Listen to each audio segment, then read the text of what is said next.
adding my recording. And again, it's for anybody who's missed the meeting. So welcome to our first meeting of 2025. And as Leslie said, it's a small but mighty group.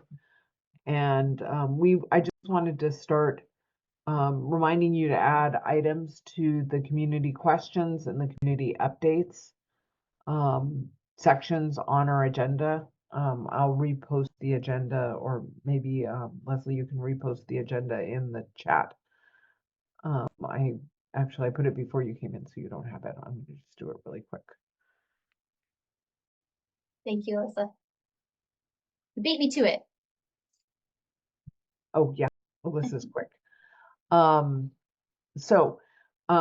was hoping that we could start the year introducing yourselves as we do with name, title, and organization, and then sharing what you think your biggest challenge that you face is in the spring term.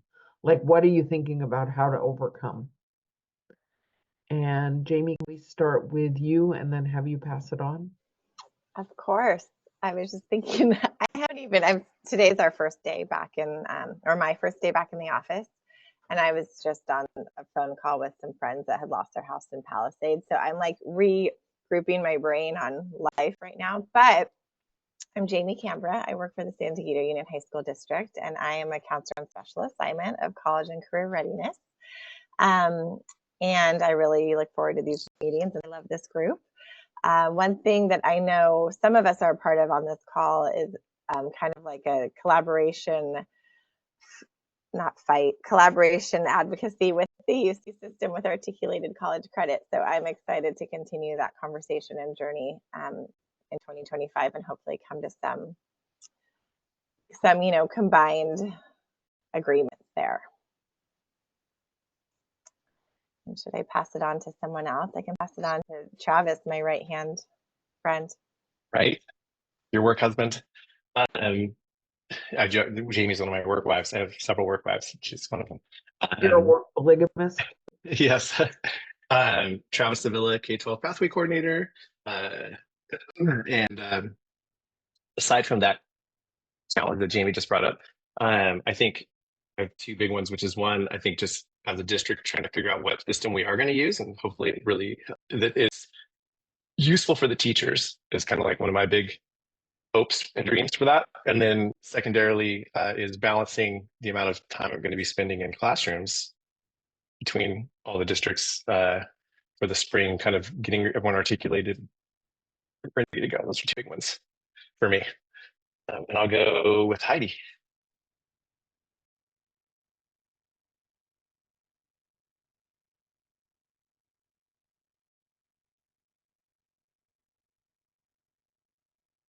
You would think after 4 years of Zoom, I would be able to get the audio on faster. Hi, everybody. Heidi Bergener. I think I'm struggling definitely in the South Bay and would love to tackle a couple of things, not only the UC led, a conversation, but also working with whether it be MOUs and boards about compensation for teachers who are working as high school teachers that could and have those credentials and qualifications, and how to move forward in a way to make it more widespread that our teachers can be compensated by community college and what that looks like, and perhaps after school, etc., so that their benefits are not skewed. So I think that's a big hurdle that I face, and getting, especially in Coronado, it's even a sunshine item on the bargaining unit to really put a stop to them. So how are we convincing and being a part of that team to understand the why and the good behind dual enrollment? So I have a lot of huge struggles coming up. Thank you so much, Heidi. That struggle is totally real. I have to ask, what is a sunshine item? I haven't heard that term before. So in the bargaining unit world, both sides, teachers and or classified, and the district have an opportunity to bring forth 3 items. So the 3 most important items that they want to discuss in negotiations for that front year.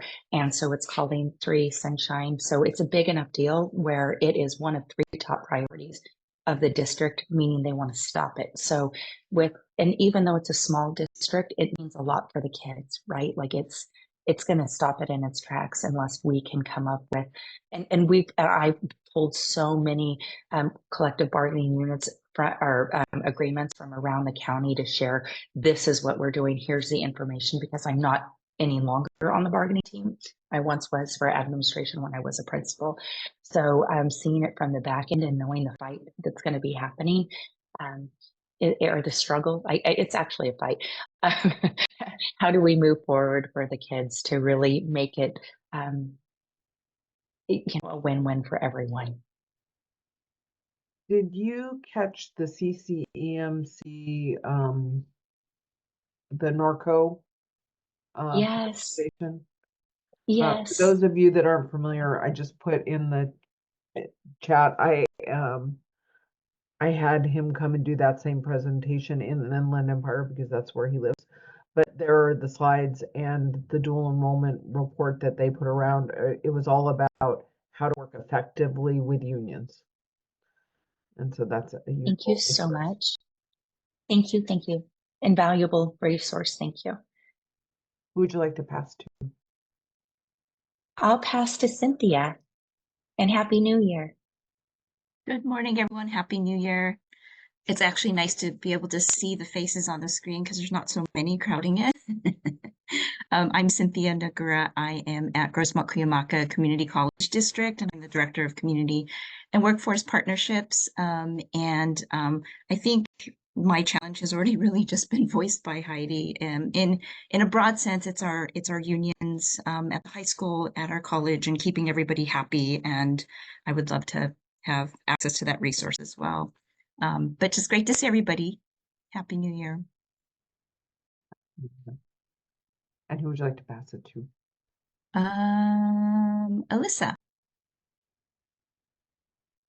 Hi, everybody. Alyssa Tudor. I'm the head counselor, one of the head counselors in our CCTE office, and I help support our CCAP program. I would say probably the biggest challenge we have, or I have specifically coming up this spring, is just waiting to see. We have all of our course requests in from all of our high school sites as far as which college courses they would like to offer next year, and waiting to see what the colleges will be able to accommodate. I'm curious,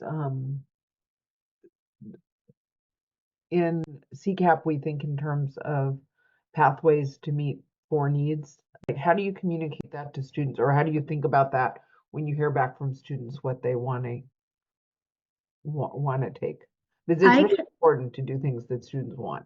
Right. So I kind of have an interesting position where I work directly with the high school counselors, and specifically one of the counselors is considered to be a liaison. And that individual at the high school campus works with their fellow counselors, as well as then kind of finding what the students' interests are, and also connecting with their CTE teachers for considering continuation of pathways through the college courses. And then I also, part of my role is to also partner then with the different, for San Diego Community College District, I partner with 3 different campuses: City, Mesa, and Miramar. So Mallory, I'm not completely answering your question in the sense of I'm not at the high school site working with the students directly. That's what the liaison's role is with their either principal or assistant principal. And then they're relaying the information back to me. Nice. And maybe we can pass it to Simone. Yes.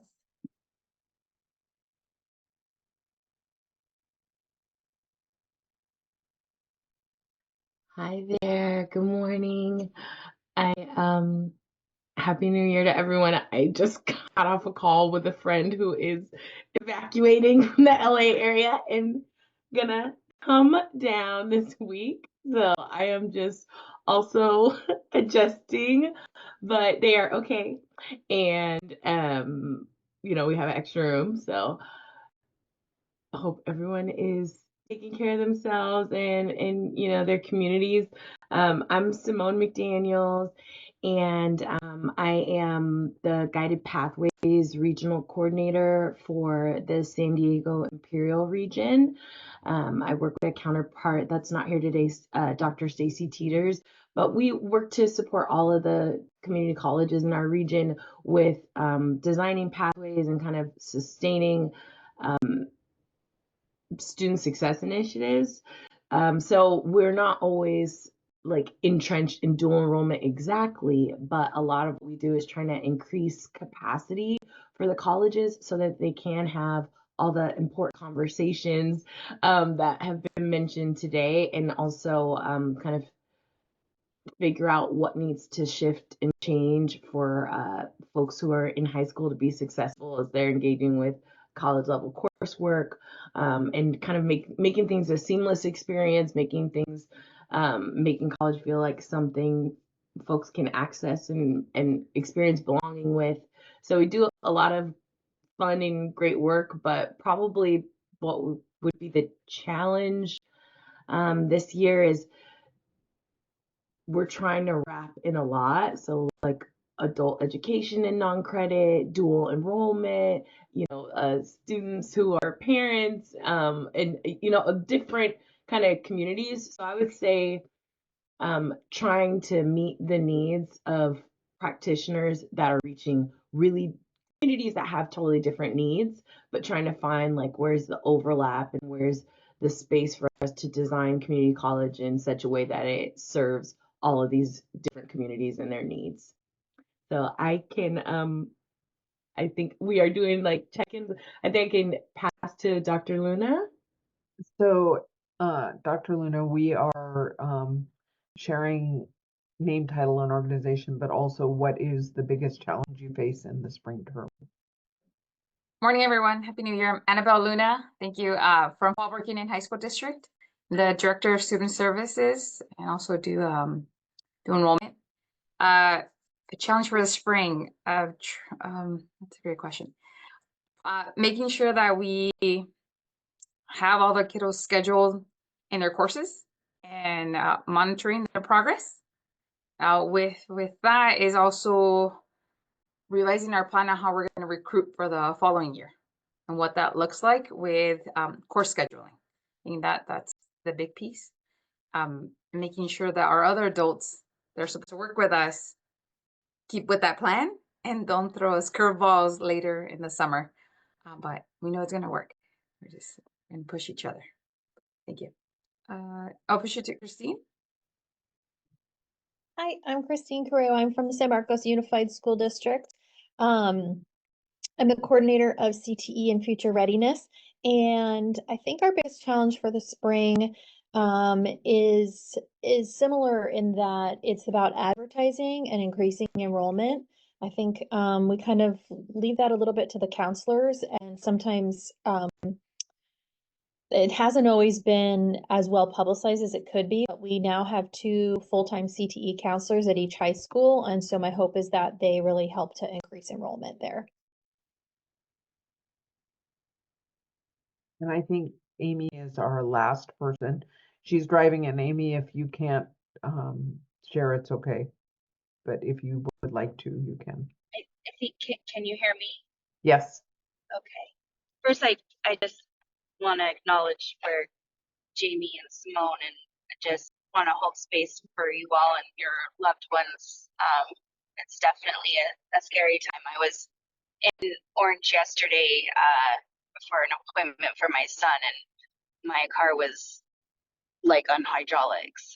The wind is definitely serious. So just want to acknowledge that we all kind of come into this work passionate about our work, but that there's also a lot of heavy stuff. Sorry, I'm Amy Pimentel. I'm the Career Education Pathways Coordinator at Maricosta College. I think I kind of the challenge or thing to overcome this here would be getting the clarity and that the fight the issues with the UCs and articulated credit. So we have a clear we can do better of setting up just all of our early college credit options for students in a way that makes sense of articulation and dual enrollment and getting students credit that they can use that's really helping them.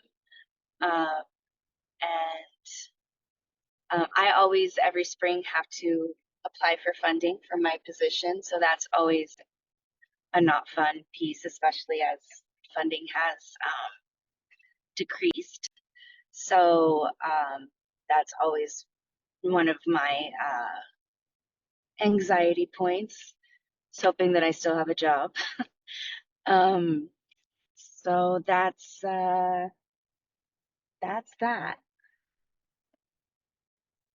Thank you so much. And Jenya's just entering, so I'm going to give her a moment to hit the ground. Hi, Jenya. We were just finishing up with introductions, and the prompt is name, title, and institution, and what is the biggest challenge that you're facing in the spring? I have to pick. You can share a couple. We have Zhenya Lindstrom, Dean of Instructional Services at Maricosta College. The biggest challenge.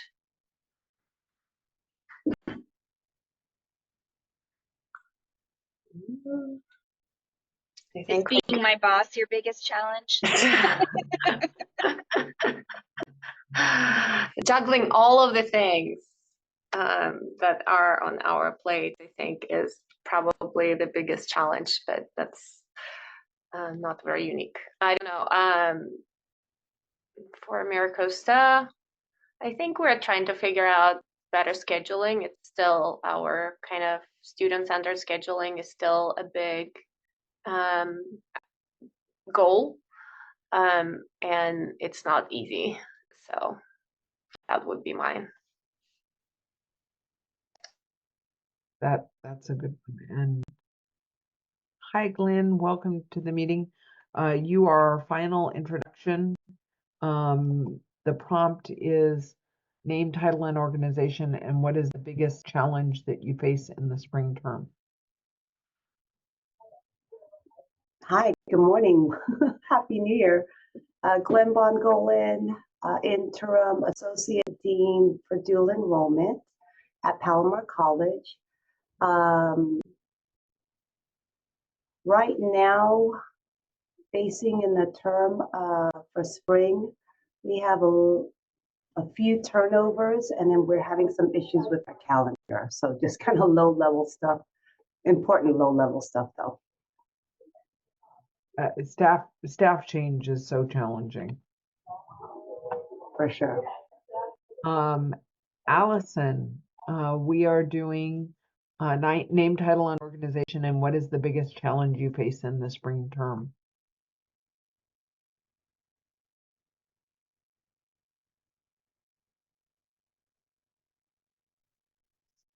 Sorry, are we sharing out loud or in the chat? We are, if you prefer, we're sharing out loud. Okay. I'll go then, since I'm probably the last one. So I'm Allison Fleck. I am a school coordinator at Altus Schools, and it was a challenge for the spring term.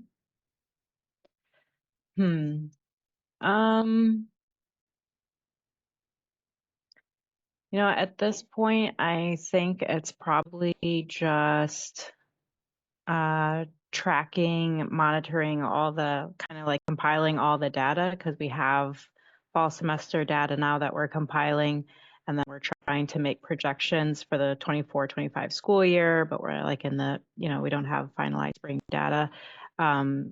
So this year we've really kind of gone a step above in terms of monitoring data by student group, even like our homeless foster youth, our English learners, our special education population. And so just trying to monitor as best as we can, like with our current numbers, if we're on track with that or if we have any gaps. So just that's at the top of my mind right now because I'm working really closely with our data team on that information, and it's a lot of moving pieces. And so important. I'll be really interested to hear what you all figure out in that work because it is so important. Last but not least, Christine. Hi, everybody. Christine Jensen. I'm the director for the K-16 Collaborative Grant. And I think as it relates to all of you, I would say, figuring out how to best support the region without being one more ask and onerous ask that you have on your list of things that you don't want to or don't have capacity to take care of.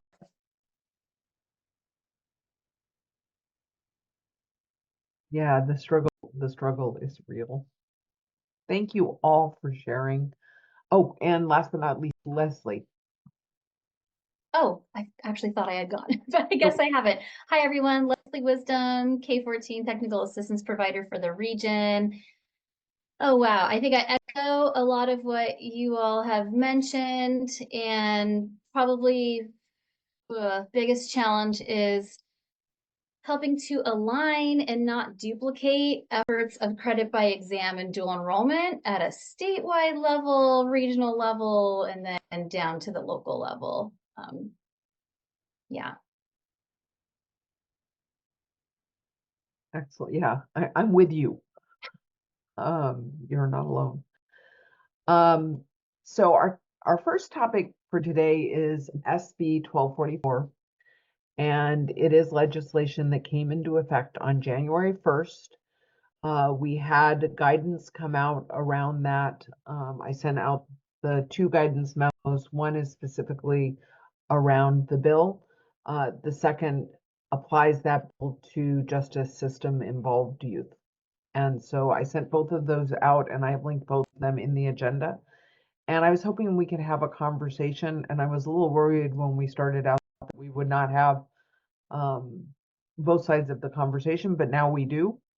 And so I think we're looking good. So I'm going to just share my screen quickly and give you a quick overview in case you haven't had a chance to read the bill. So the guidance that came out was what that I sent out to you is linked here. And essentially it just reviewed that the bill requires that a community college district allow an existing CCAP partnership to be amended or a new CCAP agreement to be established with a school or district or county office of education and a community college district outside of the primary community college district service area if one of the following conditions are met. So, and it's if a community college has declined a request or if they've failed to act within 60 calendar days of a request, and they can respond in one of two ways: to amend an existing CCAP partnership, or to approve another community college district to enter a CCAP partnership to offer those courses. And so essentially what this is trying to do is not disrupt existing partnerships, but rather to not allow students to go unserved if a community college cannot serve and I personally wish that the legislation had said pathway instead of courses, because we really should be thinking in terms of pathways. We'll talk a little more about that. The guidance, this is the guidance that was given in the memo.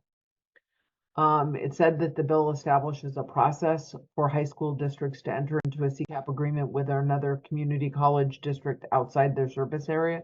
I actually don't think it does offer a process, but rather that it gives you the opportunity to create a process. It stresses that it's not intended to disrupt your current partnerships, or put any judgment on any partnerships that exist. And its aim is to provide greater course access to students if the community college district is not able to provide it. And again, whenever we're looking at working with a different partner, I think it's really important that we are trying to find another community college partner that potentially will benefit our students. So if a high school is coming to me from another part of the state, I would want to have a serious conversation about whether or not their students are likely to come to the college, how they're going to benefit from those courses, and why they chose our college as opposed to any other. And it says the community college district should continue collaborating with their high school districts within their service area to ensure that high school students have equitable access to dual enrollment opportunities. And how I interpreted this is that if you're working with another community college, that doesn't nullify your existing collaboration with your local community college. It's an additional agreement. It's not trying to undo what you've already done. So any thoughts on either the bill or the guidance that was provided? I just had a question. So does this mean that you no longer need a letter of release from the community college that you're at in order to engage with another community college? Or where does the letter of release now fall with this new guidance? We're going to get to some of the practicalities that they put in the memo. It doesn't say yes or no on a letter of release, but it does say that the colleges have to provide a letter of release within 60 days. So the implication is that colleges are going to do it because it's required, as opposed to never responding. I see.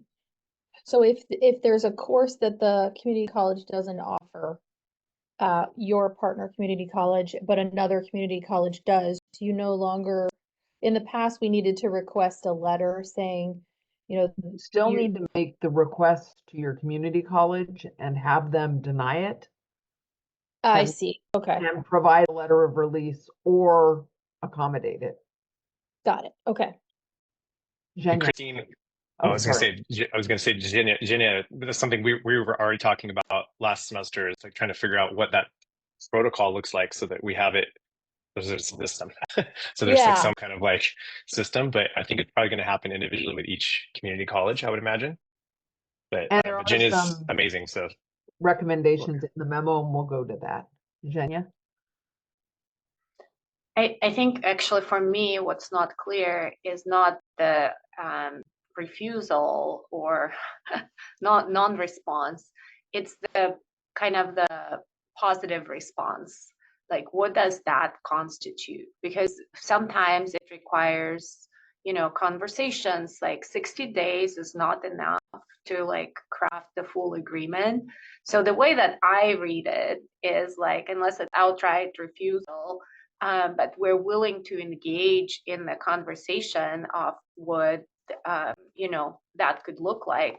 That is, to me, is a positive response. How do you, Mallory? That's how I would read it. It says, failed to act within 60 calendar days of a requested school to, well, they're saying to amend, but I would say there's a process there, right? Like and again, we should have trust within our partnerships. Like, and I don't know if that always exists, but when someone's trying to work with you. But I do think we need to figure it out. And there are some things in the memo that we'll go over. Cynthia. Yeah, Mallory, the last bullet point on this slide where it says the primary community college district has failed to act within 60 calendar days of the request by the school district or county office of education to either amend into the existing CCAP partnership the requested courses. Since state chancellor has clarified that we can add courses without having to amend the agreement, then why would they put this into the wording? Because they were maybe not, like, I hear what you're saying. If you are adding pathways, you're saying that Devin said you don't need to add them? That we can add or eliminate courses that were deviate from the original signed, fully executed, agreement, the CCAP agreement. And then, as you know, because we've talked extensively about it, then we still have to report that later to state chancellors, and it has to go as an info item to both boards. This is what Devin, as you know, has indicated to me. So then our colleges are free to eliminate, due to low enrollment, whatever, or add sections, courses as they wish, but I have to report that as an info item to both boards as well as to state chancellors. Well, what they're talking about here is a new, and again, I wish they had not used the word course. I wish they had used the word pathway, because it would be to amend the agreement to add a pathway that is being requested that includes courses. So if you've never had it in your CCAP agreement, you do need to amend it in order to offer it. What you're talking about is things that are in your CCAP agreement, and you don't need to remove them if you don't offer them. No, she told me that it was removing or adding. We don't have to go to board and get an updated approval. Right, because it's in your it's in the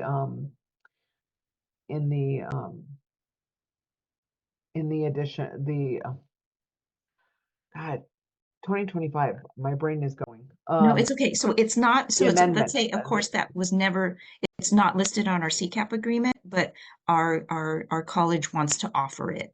We've been told, as you're aware, Devin told us that we don't have to go to board and get that approved. We can just go ahead and add, delete, but it just needs to be reported. So I do it after census. Right, but you are at that point amending the part of your agreement, like the main part of your agreement is what is approved by the board.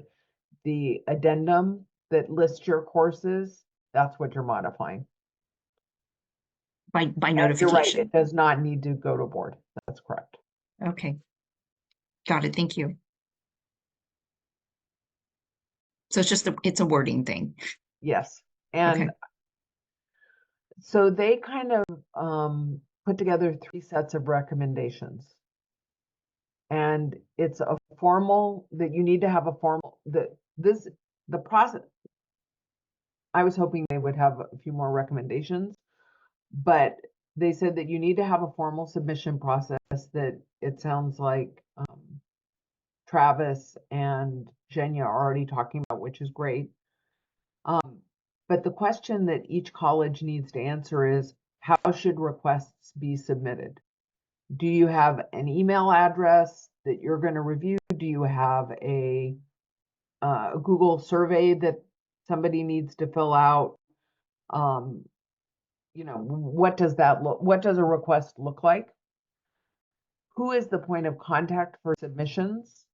And again, it could be the VPI or a designee. How are you going to ensure timely action? And how will you communicate those processes to your high school partner? Cynthia, do you still have your hand up, or is it a No. hand up? Sorry, lower hand. It's okay. The second recommendation is documentation and communication. They're saying that colleges should maintain clear records of correspondence related to CCAP requests, including submission dates, response timelines, and outcomes. What was decided, what people were told.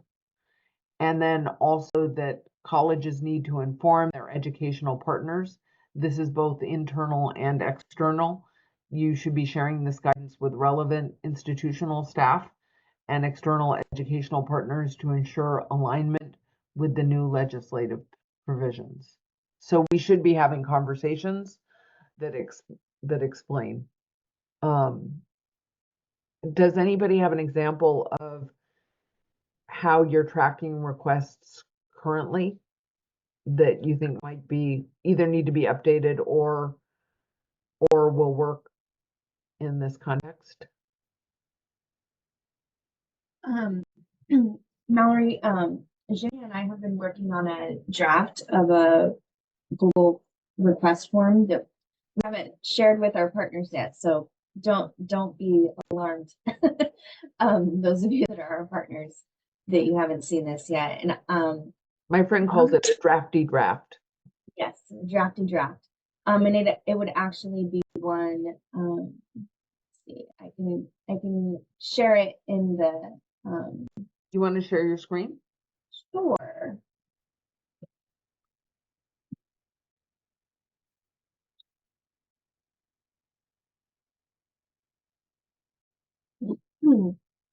So we actually, because I just moved over to Zhenya's department this fiscal year.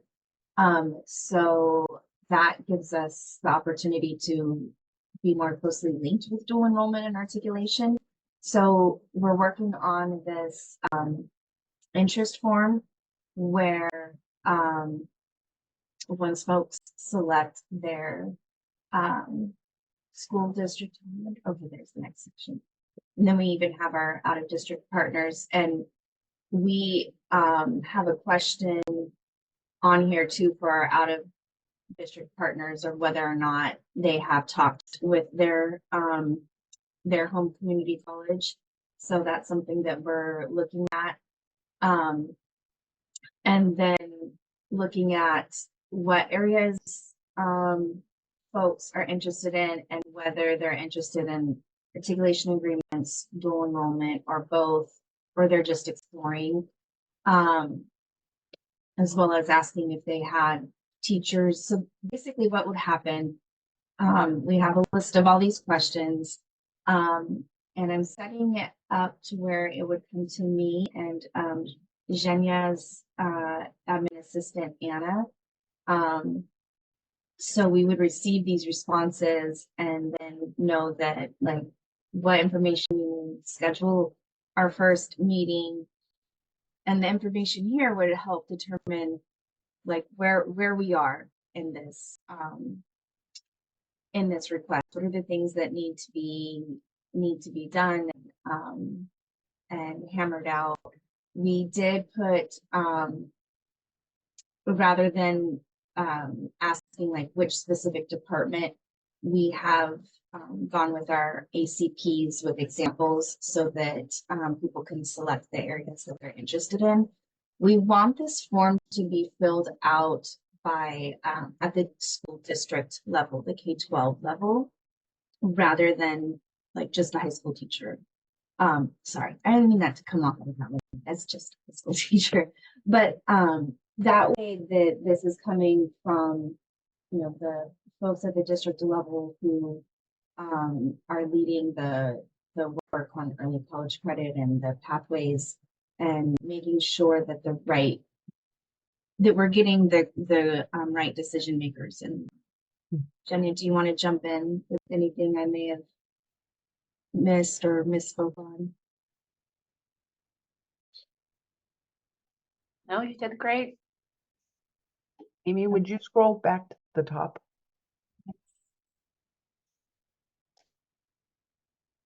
I might have missed this.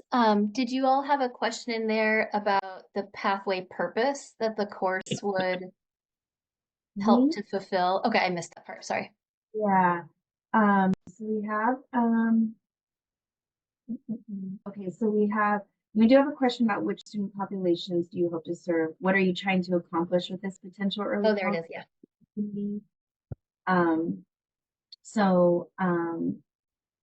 Like I know, I'll just put San Miguel on the spot. I know that one of their their goals is to serve more of their English language learners and the students with housing insecurities, right? And that may be different than, say, like Oceanside. So this will just help us navigate these conversations just more with more purpose. And I think that, and knowing up front, like for example, did Christine talk with Palomar yet? And where are they at with that? So we don't want to go too far into a conversation and then have to, backtrack. I'm sorry if I'm putting folks on the spot there, but just giving examples. I love that. Looks amazing. Like the ACPs, I think right off the bat, leave it nice and open for like, if the college is like, oh, there's this huge demand for this thing that maybe we don't do, we can offer it. And I don't know, I like that. I think that's gonna be really nice. Yeah, and it helps us, right? Like, because our ACPs are still relatively new and we're still all working on that culture shift here as well. But I think the more that we can use that language is helpful. And I know Travis put a question in the chat about CCAP and non-CCAP. So we don't want to have separate processes for CCAP, non-CCAP, articulation. So it's nice to have everything in one place. I mean, that's our perspective. And often we talk in articulation, there's dual enrollment that comes up. So we want to, and that was part of the reason why Amy's role is now with me. It's an inevitable conversation that happens, and we want to use, like, even within one pathway, you can use both articulation and dual enrollment depending on the goals of the courses and how you want it to look like. So it made sense for us to make it broader and not just limited to CCAP. I love that, because when you hire, you don't want to hire a construction person to build your house and have one person be in charge of saws and another one be in charge of hammers, right? The one question that I've seen on forums like this before that is not on your form, and you may consider it, is how many students they hope to serve, because that would give you an idea of how many sections, or like if they say 5, you know that it's a different conversation. That's great feedback. Thank you. I'll ask that. Go back to our slides. So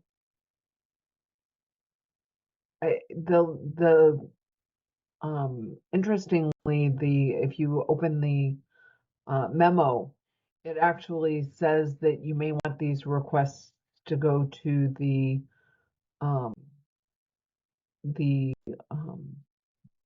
deans, or like, I think that mostly they'll be coming to dual enrollment practitioners as opposed to people higher up, like VPIs and stuff.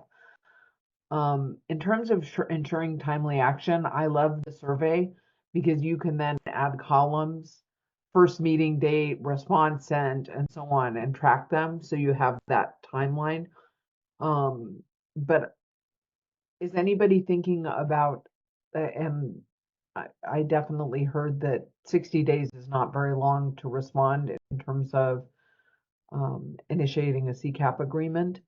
Have you thought about who needs to be, like, you need to talk to the dean of the division and you need to confirm, like, at what level do you add it to the CCAP? Is it when you know you have a teacher, or is it when you know you're willing to try to offer the class?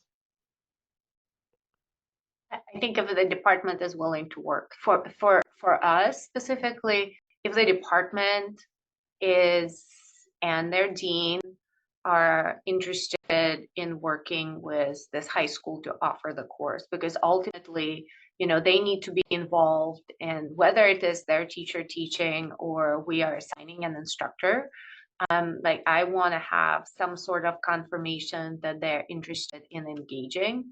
in the conversation of what this could look like and open to that. And then I do think like there is a possibility that it won't necessarily work. You meet with the high school and you start kind of figuring out the ways, and let's say their classroom is not equipped with the required equipment for, and then you're like, okay, we can't possibly offer. And then you problem solve, right? Like, can we bus students to our campus in the evening if it's like a lab course? And then if it doesn't work, there is a possibility it drops off. And then I guess at that point in the process, we could add something like this is like where we can pass it on to another college.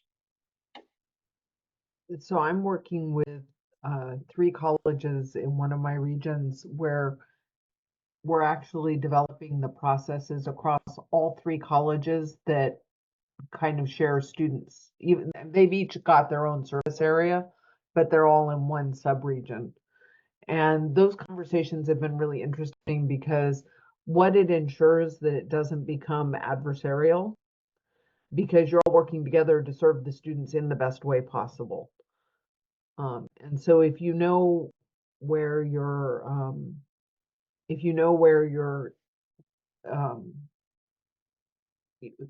if there is a college that is the natural next best fit, you might want to have conversations with them as well. Heidi, I saw your hand up. I was only raising the hand to get rid of the X. I didn't know how to get rid of the X. I Oh. was trying to get rid of all the emojis, so I apologize. No, great points, and I appreciate it. And I agree. You know, I think that's where we're headed with Southwestern as well. So I appreciate the perspectives. So does anybody have any thoughts on documentation and communication? Because like if you are at any time audited, how are you going to make sure that you can find those records of those conversations?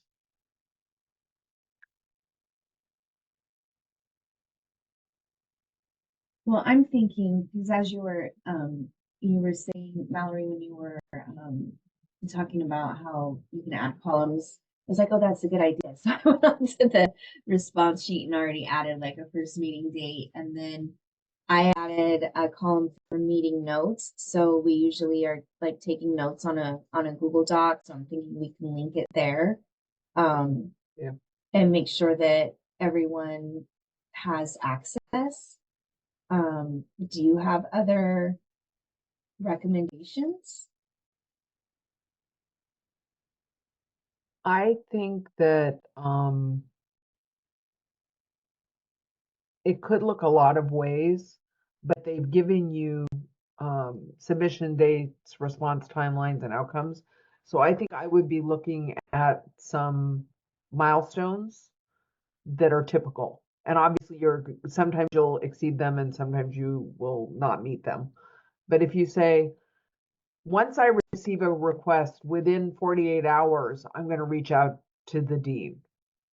And if I don't hear from the dean, I'm going to track them down in their office within 7 days or whatever it is, because 60 days will move quickly.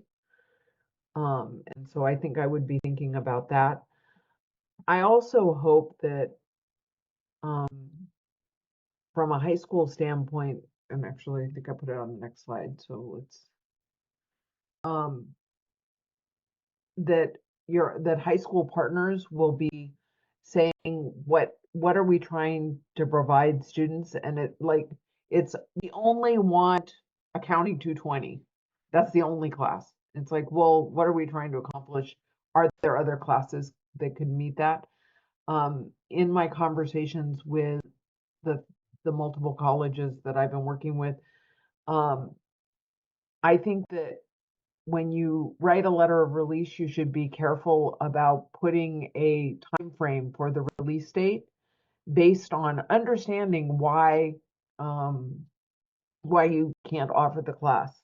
So like if the college doesn't offer the pathway and is not intending to develop it, then that's an easy one, right? If you have capacity in a specific term, maybe you release them for your high school partner for a school year while you build up your capacity. If you have department discretion and unwillingness to offer it, what can you do to overcome that? Barriers to instructor assignment. The high school wants to use their instructor and your college doesn't want to use high school instructors. Or the high school doesn't have an instructor and you don't have an instructor, like any of those kinds of problems. And then Zhenya said, because she read my mind, that it's not eligible due to facilities not meeting the college requirements. Is your high school partner willing to update their facilities? Do they have any plans to update their facilities?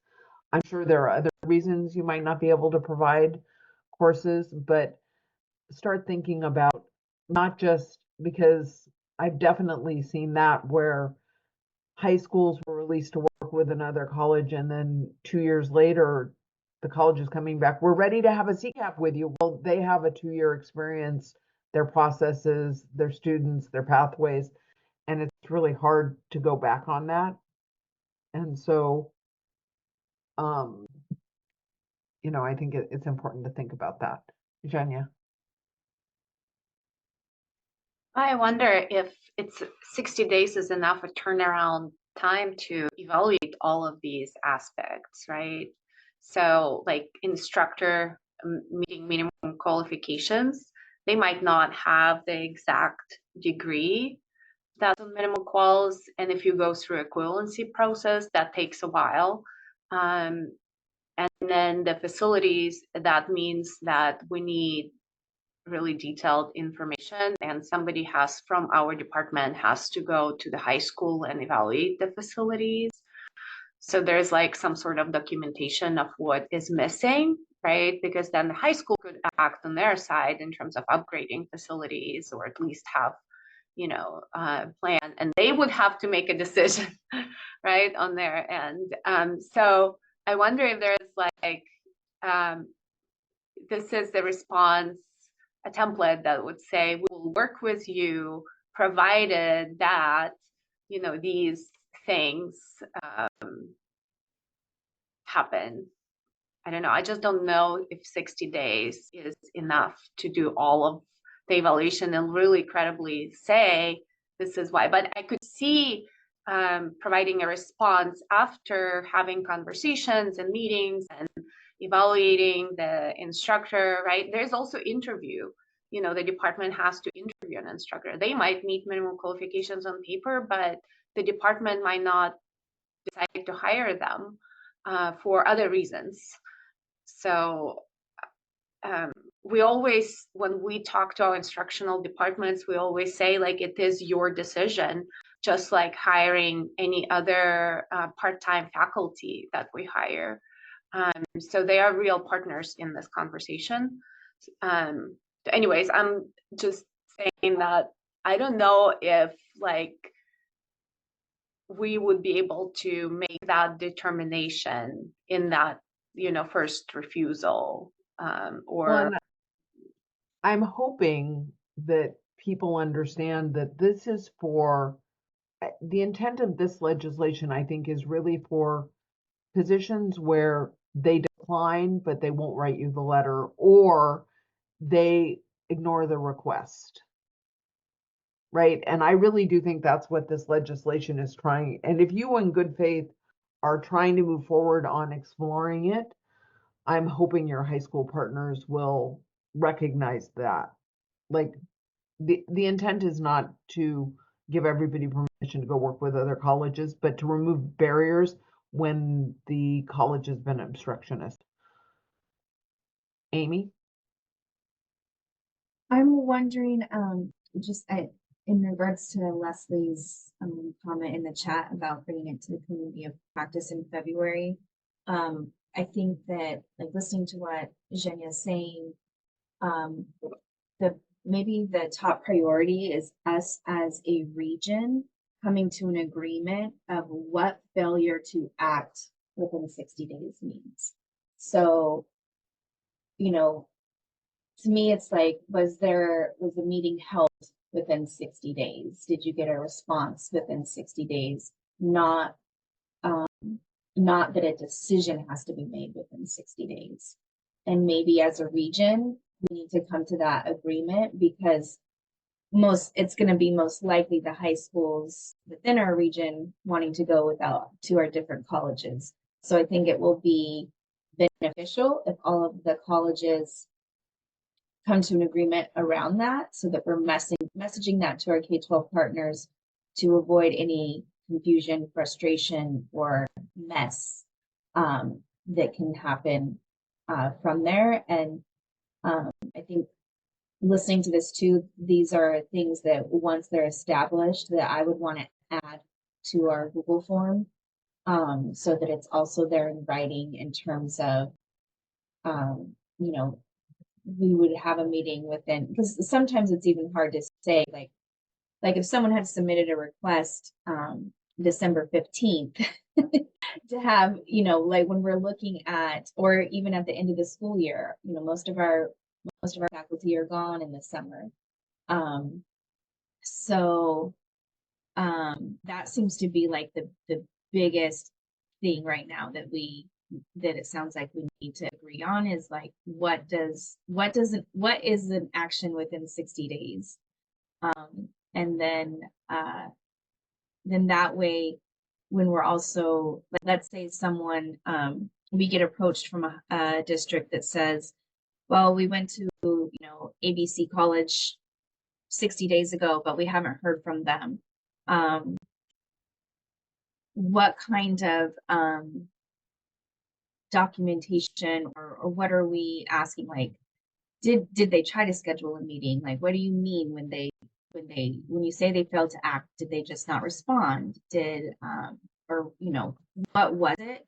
So that we also maintain our relationships as a college with our fellow colleges, so that things just don't get messy, if I make any sense at all. And I like the idea of a regional conversation, because what we don't want is for this legislation, we want it to open opportunities for students, not create a bunch of bureaucracy for colleges. Right. And I think that we do need to find streamlined ways, and that we need to have kind of an agreement amongst ourselves that the intent is to create opportunities for students. And if your college partner is working with you in good faith, that you give them some grace for the vagaries of December 15th and spring break and all that sort of thing. Other thoughts on timeframes for how different situations, like how do our high school people here, how do you feel about the idea of working with a community college to offer a course for a school year as opposed to an open-ended time? And then I threw my hand up. I'll lower that. To address the first part, in my reading of this, like my understanding was that 60 days was really just a response for, like, in good faith, we want to try to work something out, and then after that, the timeline could be what it is, right? Like I don't know, that's how I kind of read that. Is that 60 days was more like, you have this window to tell us if you're interested or not, and then if you're not, cool, we're out. And then if you are, okay, now like that might take a year, right, to like develop a pathway or something like that. So that's kind of how I read it, and maybe there could be some language in the response that's like, you know, hey, we're going to respond within 60 days to set this up. You know, we're interested, but this process might take longer than, you know, and then that way it leaves a little bit of gray area for people to kind of like develop those programs. And Jamie can jump in on this. I think the high school side, I think the hard part for the high school side is like what each high school site needs versus the district. And then the timelines to make sure that, like, if we're gonna, let's say we're doing all the work over the course of a year to develop a program, like we kind of have like hard deadlines of like when we need to know that if it's going to happen or not, because we can offer it and put it in the course selections.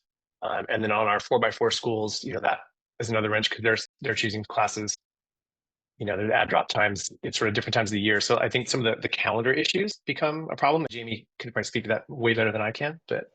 Well, I think that in working, again, the collaboration we've had with MiraCosta so far has been a good example of the success there. Because when we started this many years ago, we didn't align our calendars, and that prevented a lot of agreements from moving forward. But now that Amy has created, at least for articulation, like the window to open in December through March, that's on their side for our teachers to submit articulation agreements or articulation requests. But on the high school side, that's also right when our course selection is happening. So like right around now is when our counselors are beginning to go talk with incoming and current students about classes that they're picking for the next year. So what we do on our side is make sure all those courses are reflected on the course selection pages, right, that the parents are signing, because there's a big piece of that on the high school side of communicating to all of the stakeholders that this course is offered, and it does include college credit, and then we get those signatures at that time.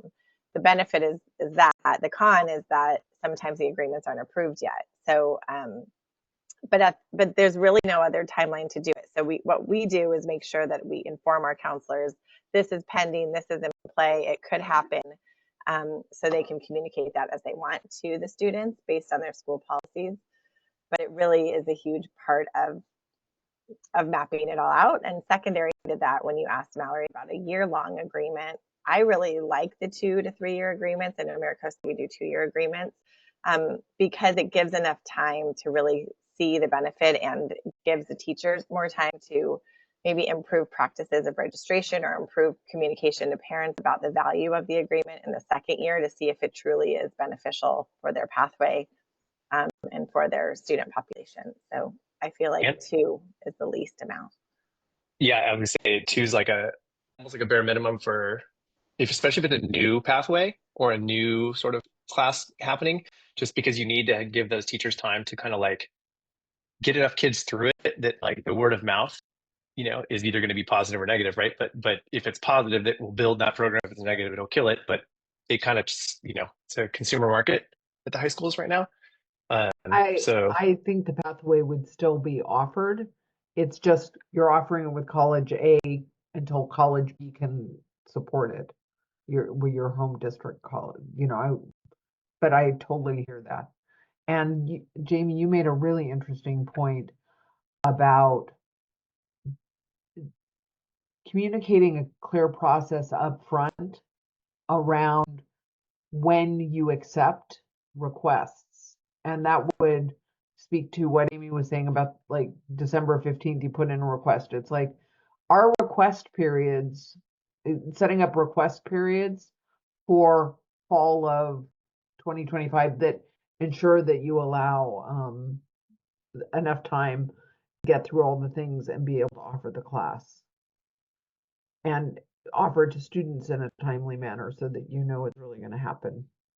Of course, there are always times when you pull things like the rabbit out of the hat at the last minute, but we don't want that to be the norm. Well, maybe even this, thinking out loud, looking at even pushing it earlier. And I know there's things on the community college side, but with this 60-day thing that we're discussing, if we did more of this work in the fall, like the development stage in the fall, giving the community college faculty time to respond to the request, having an open window, having the Google form, like a very meticulous, structured process, then like this time of year when we return in January, and then on the high school side, we hit the ground running with course selection, which drives our master schedule, which determines how many sections we can offer of each course, which determines the number of students that can be enrolled in the articulated or dual enrollment class. It would just be cleaner probably versus but it's also, it feels probably early when we're just starting the school year to say, okay, thinking ahead to next year, you know, who wants to submit their course for college credit. But I think it's worth discussing, you know, continuing to improve, especially with this new timeline that's required. I'm wondering, since you're thinking out loud, I'll think out loud too. And this may be something for us to further discuss, but if we were to say, you know, this is when we're gonna discuss opportunities for dual enrollment. If our calendars were like the timeline was the same for dual enrollment and articulation because both come up in conversations inevitably, right? So that it's not one for articulation and one for dual enrollment. And some things may like play out differently. I don't know. I'm just always looking for how can we streamline. And Amy. Well, and yes, I agree. Because the other people that aren't on these calls, the teachers, they are like, they look at it as the same, even though it's totally different. They see it as early college credit. So if we align it in like, okay, you apply for this at this time, and then we find out before we start advertising new courses or that a course has this agreement, I think that would be great to do it at the same time. And in the spirit of thinking out loud, like Amy, could you on the form you guys are working on the drafty draft, like what if there's a question that is like, are you interested in dual enrollment and or articulation, and then it just populates, now oh, these people are looking for articulation only, these people are looking for dual enrollment, these people are open to either, right? Or something along those lines. yeah, I have that question. I didn't see it. So Yeah. Oh no, and I was already ahead of me. too fast. Yeah. So we have you can select articulation agreements, dual enrollment, both, or unsure. I'd like to learn more about both before deciding. Yeah, then I think it would be doing it during that the windows you have would make sense then, right? In terms of we'd you have get to at least but yeah, it's a lot of extra work. Yeah. What also I say. trains your deans about when to expect those conversations to happen. Yeah. Which I think is helpful. This may not be, I don't know, this isn't on the agenda, but I just wanted to add a positive plug. Coming from like a parent perspective, who's like, this is what we're designing it all for, right? The students and the parents to understand on the high school side the value of early college credit and their students taking classes in high school. And a lot of times that's aligned with CTE pathways. My son's an 8th grader, so I went to both Carlsbad High School, and I don't think Nicole's on the call, but I want to give them such a big shout out because the entire high school selection process was so much focused on CTE pathways and early college credit, and they did such a good job of sharing to everyone in the room the value of taking the courses in sequence and the college credit that they'd be getting through different courses and what that meant and how the students could transfer the credit to community colleges or to four-year colleges. And I think every parent I talked to was like, wow, we didn't realize that in high school you get to like almost pick a major or like a concentration. And it was like 100% the forefront of the entire high school selection conversation, which I'd never seen it from the parent side before. So Carlsbad did a really good job with that. And I just think that speaks to the work we're all doing and what we're trying to push out, right? To have our families understand the value of this and what it can do for their students as they navigate life throughout high school and after. So kudos to Carlsbad. Nice. Zhenya. Well, Jamie just made such a positive comment. Mine is different. I was going to ask Mallory if there's any plan to talk to the presidents, college presidents, about this legislation so that they are aware. I know at Miracosta, this if the department is not on board to offer a course, if we have, this is rare, that we have to provide a letter of release, it does go all the way to the president. So I'm wondering, since we will have some regional conversations, if there's a plan to go to SDIRC and update presidents on this and maybe even get their thoughts. I think it's an interesting question. It's not something we've talked about, but I think Leslie and I are willing to talk about it. Because what leadership, like that, there are disconnects. There are definitely can be disconnects with leadership. Well, we are going to have more conversations about this. The slides are there for you. Feel free to share them with whomever you would like. The memo is linked in the agenda and in the slides. So if you want to share any of those things, I would invite you to do that. And we thought that since it came up a couple of times in our check-ins, that Leslie and I would talk to you a little bit about UC and articulation. Leslie, would you like to start with that?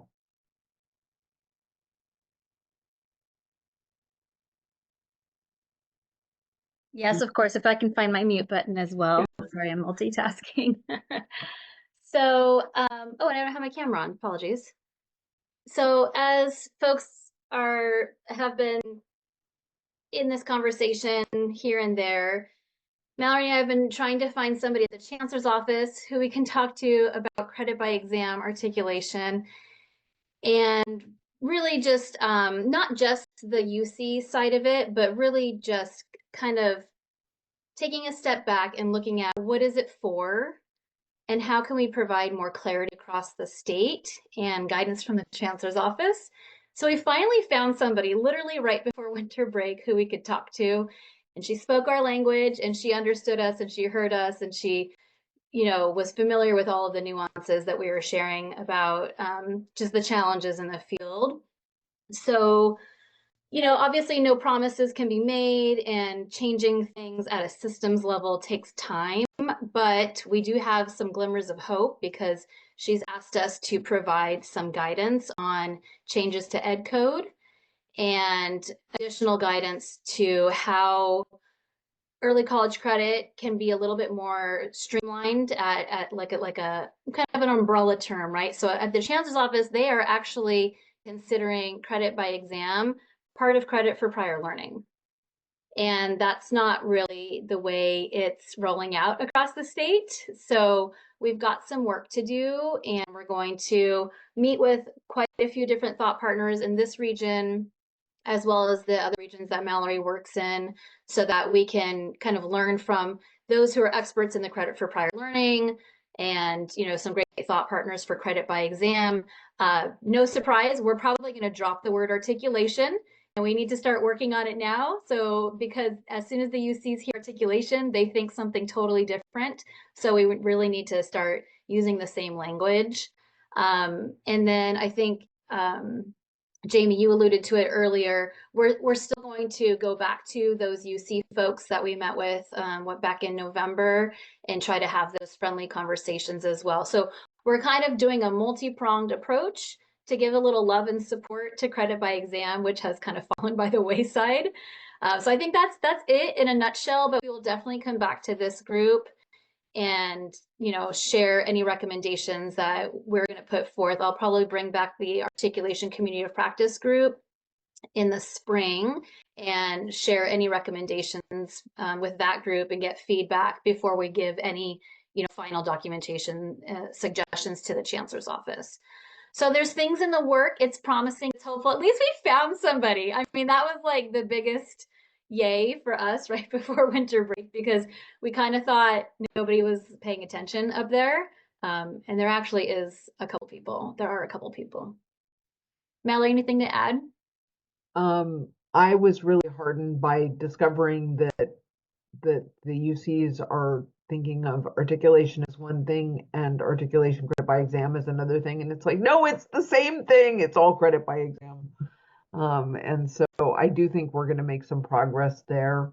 And I'm really excited about a willingness to at least consider proposing changes to ed code, because the ed code is really limited and really out of date and not clear. And so I think that that is somewhere that we can really make some strides.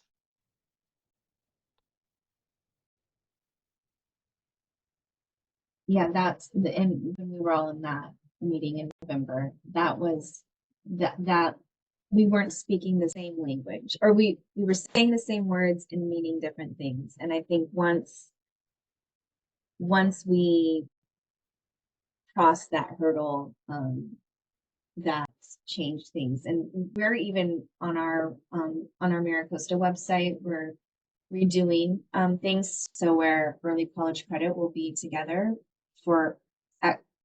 early college credit for high school students will all be together. And I'm forgetting what we named the high school articulation right now. I think we called it like CTE, credit by exam.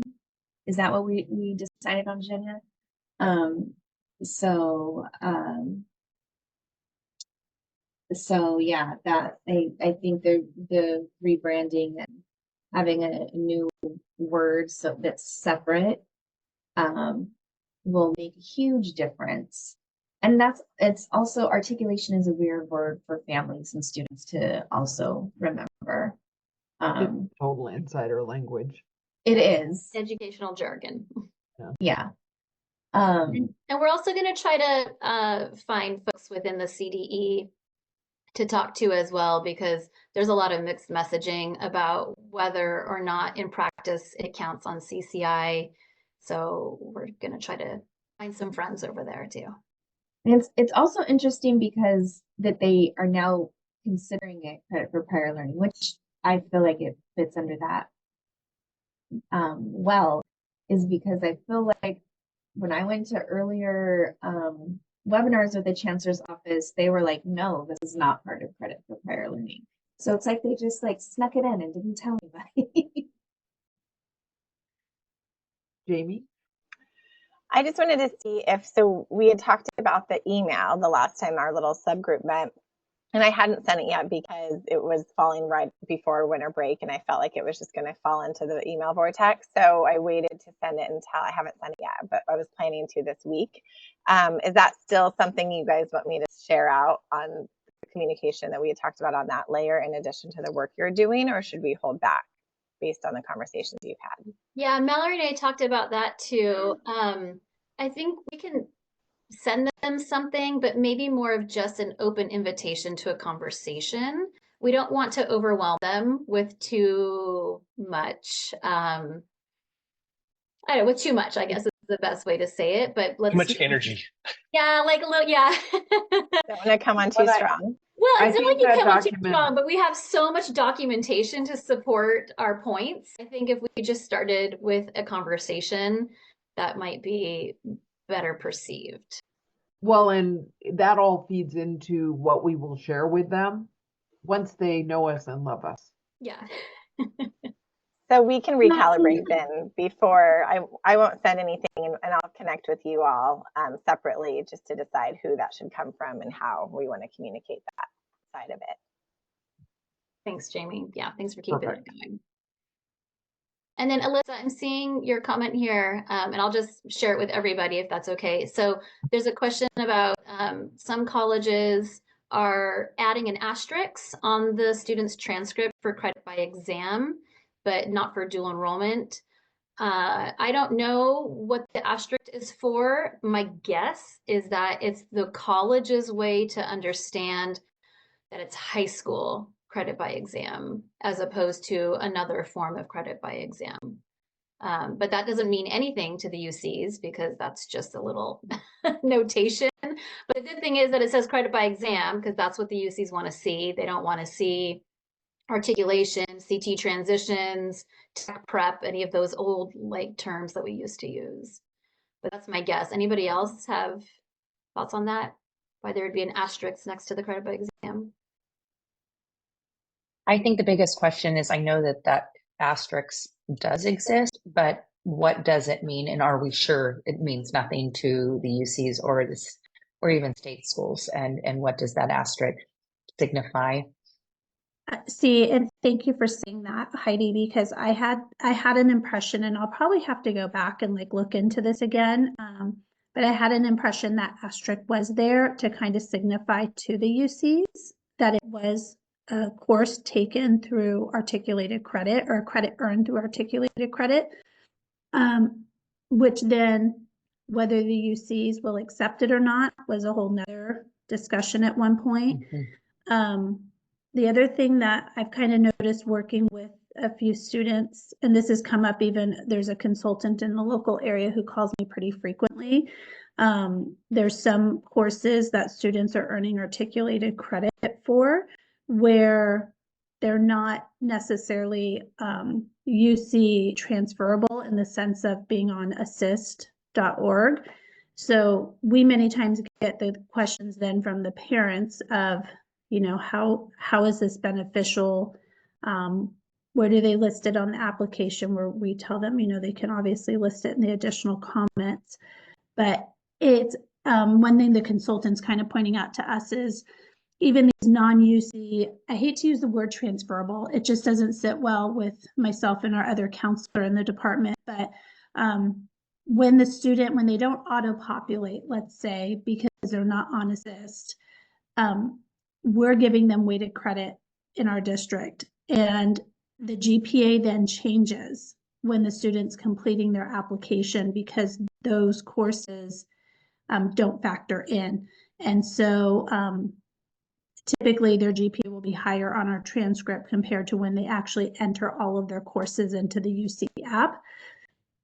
So I guess my question is, and maybe I'm just not very knowledgeable on that piece with a CBE information, is why aren't the community colleges for the courses that are articulated ensuring that they are UC or CSU transferable? Well, the articulated courses, I'm not sure I fully understand the question. Obviously, the community colleges are creating transfer agreements where it's appropriate to do that, but articulated credit, the intention is to connect students to the CTE pathways at the community college, which might be through UC transferable or CSU transferable courses, but not necessarily. And so like the students are making progress toward the degrees and certificates in that CTE pathway at the community college. And that's what I would be telling parents. And the initial intent of articulation, high school articulation, was primarily for the CTE pathways. Mm-hmm. So these traditionally CTE pathways were 2-year pathways.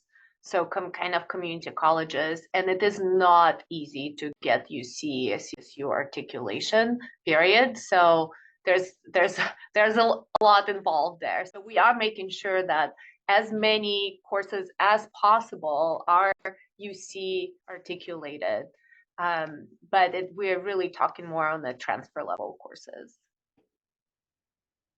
Yeah, I was gonna say, and on my end, like when I speak to families and students, like that's a big one for me, because even if a kid is like, well, if it's not UC transferable, what's the point?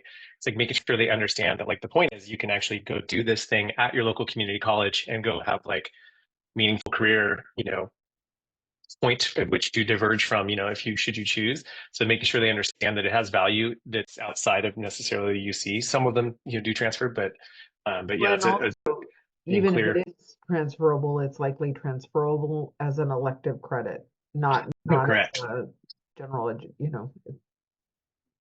I wanted to add just a little bit about UC articulation. And I don't know if this was the question that you were asking, Alyssa, but if a college is trying to articulate a course with the UC system has to have that course taught anywhere at any of the UCs. So for example, trigonometry is not a course that's taught at the UC. They go from college algebra to pre-calculus and then calculus. So the UC system does not have trig. So at the community college, when a community college offers a trigonometry course, it is not UC transferable because that particular course is not offered at the UC. So hopefully that gives you some insight to why some courses are UC transferable and then some courses are not. And sorry, I have Invisalign. I just got it, and so I'm talking kind of funny. No, you sound fine, and No, it that's does feel great. funny Thank when you. you first get it. Thank you so much, everybody. That information helps as far as communicating. I think what happens is sometimes in our district, students are going into certain pathways and not realizing, there's kind of, students sometimes may be looking at this like it's an elective course and not having those conversations necessarily with their counselor as far as all the different details. And so sometimes we get questions in our office, but I know Androna Murphy is another counselor in our department, and we were both looking at the transcript because that's the piece we couldn't really figure out is our CCAP or dual enrollment courses, even the concurrent enrollment courses, they don't necessarily have an asterisk on the community college's transcript, but it's those articulated ones that do. And so I think we'll have to just go back to them and ask them the reason for that to better understand. And I can take that back to the regional community of practice for articulation as well, because we did have some guidance probably about 2 years ago now to ensure that our colleges in this region were not using any of those other languages on the transcript, especially since you see that they have that memo that says, if we are going to accept it, it has to be notated as credit by exam, not any of those other things. But we never really talked specifically about asterisks, no asterisks. You know, that's what we were having conversations about. It should be letter grade, not pass, no pass. And we were just kind of making sure that all of our colleges understood some of the more, the better ways to do some of this stuff. And like they were all in sync together. But I think the asterisks didn't really come up. So I'll bring that back up when we meet again this spring. Thank you. A credit by exam with an asterisk or just an asterisk? I don't think I saw any language. It was a year or so ago. So I'll try to pull up a couple students' transcripts, but it just had the asterisk. I don't know if there was a notation somewhere else on the transcript, but I'll have to go back and look at that. Because the UCs are really clear that that high school articulation should be notated on the transcript clearly as credit by exam. And like, so just an asterisk with no articulated credit by exam or something like that would be wouldn't meet what we have been asked to do. Okay, sounds good. Leslie, I can get in touch with you next week when my coworker is back. We'll take a look at one of her students' transcripts. Okay, awesome.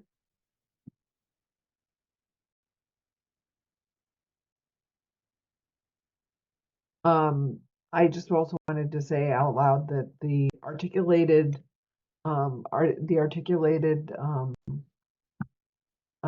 ed code, it says that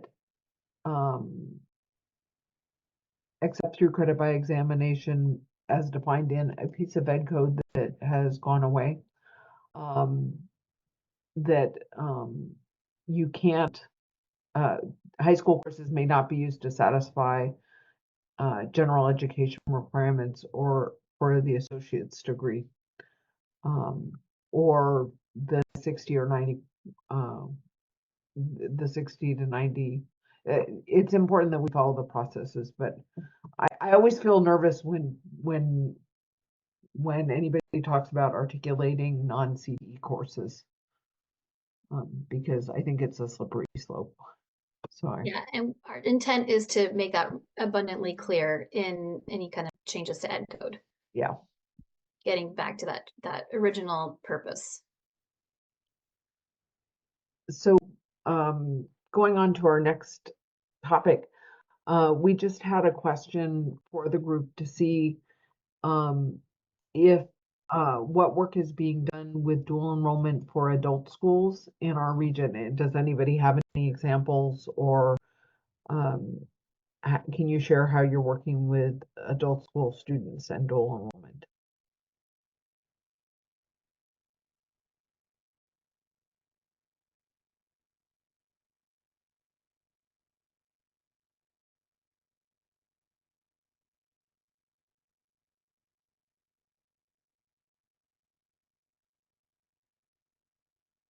So it sounds like, Leslie, we may not have anybody here that has thoughts on that. So maybe would you like to share your dual enrollment opportunities grant survey? Yes, let me get that back open. So let me give a little context before I put this in. Dr. Williams at the Chancellor's office, we were asking, why the community colleges aren't getting specific grant funds or just allocations to support dual enrollment partnerships. And a lot of the funding seems to have gone through the CDE to the K-12 side. She mentioned that the legislature was the ones that decided that the money should flow through CDE and go out to K-12 grantees, grantees. And so what I think she mentioned was basically the assumption of the legislature was that the community colleges, like basically partnerships, would be funded through those grant funds. And so I mentioned to her, like, I'm not sure how much of that is actually in practice. So she was like, well, wouldn't it be nice to know? And I was like, well, I think we have a means to kind of learn a little bit more about that. So I put together a very brief survey. It is really for those who were awarded the CDE's dual enrollment opportunities grants, whether it was the CCAP or the early college, middle college. So I'm going to be sharing this with the TAPs across the state, as well as with Career Ladders Project, in hopes that we can get a lot of the grant recipients to complete it. And just know that the main intent is to see if partnerships were funded, including community colleges. So let me put that link there. So it's a super brief survey. It's only got like 4 or 5 questions.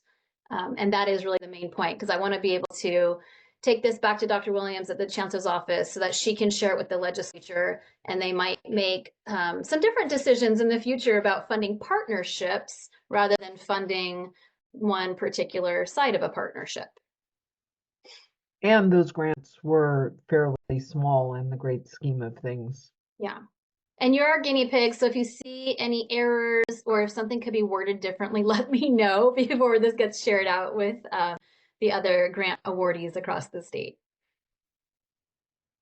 And so, Leslie, I'm understanding that you'll be sending it out. Yeah, we'll probably send it through our community of practice listserv here in the region. Okay. And then, yeah. Great. Yeah, through a variety. So don't be surprised if you see it a bunch of different ways. So like if you're on, a Career Ladders Project Basecamp, Mallory's going to post it there. So you'll probably see it through a couple of different venues. Really just trying to make sure it hits all of those CDE dual enrollment awardees. All right, Leslie, how does that relate to adult ed?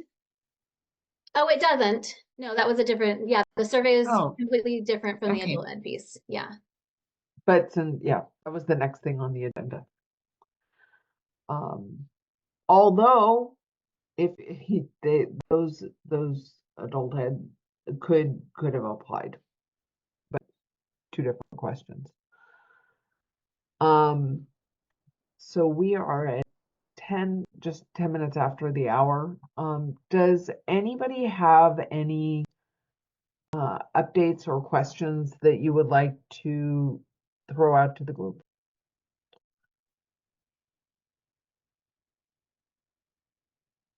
Just wondering what other people do, or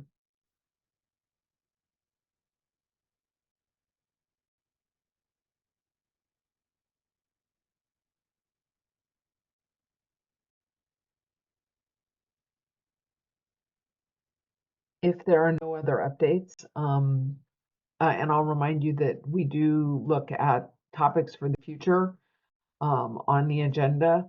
You can add your ideas for things that you would like to have covered in this venue.